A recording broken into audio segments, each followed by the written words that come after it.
මේ වෙනකොට ඔය කටවල් වලින් කී පාරක් කියලා තියෙනවද මගේ අම්මා පල්ලා කියලා.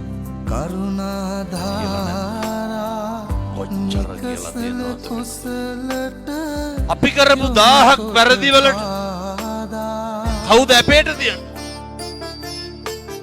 අර ජාතක කරපු අම්මයි තාත්තයි නෙවෙයි. අපි කරපු 1000ක් වැරදි වලට කවුද අපේට තියන්නේ? කුසල් බුදු ගුණ පමණ අපි කියන්නේ නැද්ද ඔය මට සින ගහපන් බුරු කියනවනම් කියලා. බුදු මග වේ අපි කියන්නේ නැද්ද පාරේ යනකොට හැප්පිලා මැරියම් මම බොරුවක් කරනවා නම් කියලා. කවදාවත් ඔහොම කියන්න එපා. ඒ සේන සච්චේන ස්වද්‍යෝතු මිනිසුන්ට කරන්න පුළුවන් දෙයකට කියලා මොකක්ද තියෙන්නේ?